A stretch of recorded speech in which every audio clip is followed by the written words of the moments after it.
Crass est amnésique. Qui est-il? D'où vient-il? Le professeur Bogdanov, alcoolique et en disgrâce, veut percer le mystère pour restaurer son image. Mais Crass a ses propres idées.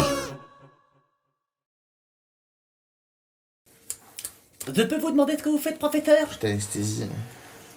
Vous fatiguez pas? Parce que je repensais à notre conversation sur les extraterrestres, et figurez-vous que hier soir, en regardant un film scientifique, Interstellar, la vérité sur mes origines m'a littéralement sauté au museau. Je viens d'une galaxie interstellaire. Ouais. Tu sens ton bras là? Tu sens quelque chose? Rien. Ouais. Puis vous savez, j'en ai vu d'autres, professeur. Parce que pour venir jusqu'ici, eh ben, je suis tout de même passé par un trou de verre. C'est pas rien. Un trou de verre. Oui, vous savez, les vers géants qui font des trous dans les galaxies. Ça n'a rien à voir avec les verres. Bah si. Mais non. Les trous de verre, c'est des sortes de raccourcis à travers l'espace-temps. C'est des sortes de tunnels complètement instables.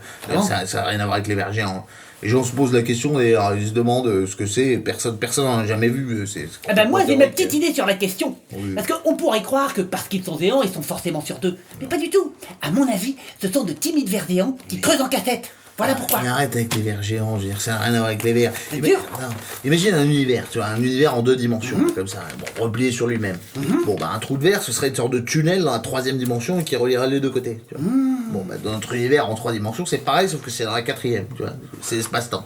Ah, ouais. Alors bon, il y a des gens qui discutent, il y a des gens qui disent que l'entrée d'un trou de verre serait une sorte de trou noir, que la sortie, bon, voilà, ce serait une sorte de trou blanc. Je vous arrête, professeur. C'est parfaitement lumineux. Mon trou était noir. que dalle. Un beau trou noir, et paf, je suis tombé dedans, et me voici. Mais non, mais on tombe pas dans les trous noirs. Un trou noir, c'est pas un trou. Ah bon Mais non, on dit que c'est noir parce que la lumière peut pas s'en échapper. Et on dit que c'est un trou parce que c'est pareil pour la matière. Mais enfin, c'est juste que la masse attractive fait que rien ne s'échappe d'un trou noir. Ah bah si, il a Ni pas matière, ni... Mais non. Les trous noirs, c'est les singularités de l'espace-temps. C'est les corps ultra massiques de densité infinie. Ah bon?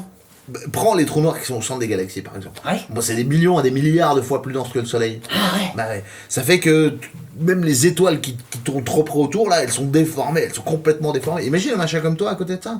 Tu serais complètement désintégré, je veux dire. Ça n'a aucun sens. Ouais, oui. Aucun sens. Ah, c'est embêtant. Ouais, c'est embêtant. Sauf que voilà. Imaginez, professeur, ne tournez pas autour. Voilà. Fier et résolu, j'ai foncé droit dans le mille. Mais non, mais rien ne fonce droit Eh dans oui. le mille. Mais non, mais rien ne fonce droit dans le mille. Tout tourne dans l'univers. La Terre tourne sur elle-même et autour du Soleil. Le Soleil tourne sur lui-même et autour du centre de la galaxie. Ouais. Même les galaxies tournent sur elles-mêmes. Je veux dire, tout tourne. Il n'y a rien qui va tout droit là-dedans. Eureka. Mais oui, vous m'avez ouvert les yeux, professeur. En fait, voilà, ma galaxie tournait trop vite, moi, j'étais sur les bords, et là, hop, j'étais éjecté, tout simplement. Mais une galaxie, ça tourne pas comme un tourniquet. Sur un tourniquet, je te l'accorde. Sur les bords, tu tournes plus vite parce que le machin, il est rigide. Ah oui. Enfin, prends un système solaire, par exemple. Oui. Ben, c'est l'inverse. Ah bon? Voilà. Plus tu vas au centre, plus tu vas vers l'étoile, moins tu tournes vite. C'est comme une sorte de purée dans un mixeur, quoi. Encore que l'analogie, elle est pas bonne parce que...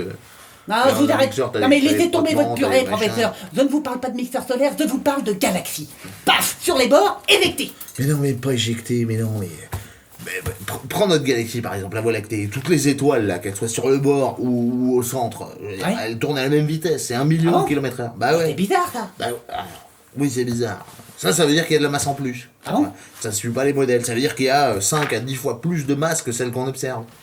Alors les astrophysiciens, ils s'engueulent. Ils disent que c'est de la matière noire, de la matière sombre. Personne La matière sombre, La matière sombre. dans laquelle est tapi mon peuple des étoiles, magnifique et secret, au tréfonds d'une galaxie ténébreuse. Ça n'a aucun sens. Ça n'a aucun sens ce que tu racontes. Écoute-toi. Je me demande à quelle vitesse elle tournait, ma galaxie.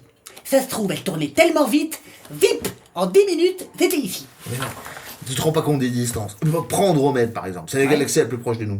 Bon, elle est quand même à 2,5 millions d'années-lumière de chez nous. Et alors? Bah, une année-lumière, c'est quand même 10 000 milliards de kilomètres. Ah ouais. Bah, ça veut dire qu'Andromède, elle est à 25 milliards de kilomètres de chez nous. Ah ouais, ça fait une trotte. Bah, ça fait une trotte.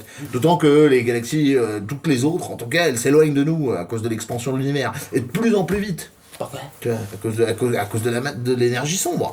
C'est-à-dire l'expansion de l'univers s'accélère. Bah oui, Mais bien c'est sûr. pas possible, vous venez de me dire le contraire, professeur. Non, pas du Comme tout. quoi les l'énergie tombe, là, ça fait mixer la purée des galaxies ou de tes pas quoi. Je t'ai parlé de matière. Je t'ai parlé de matière et son.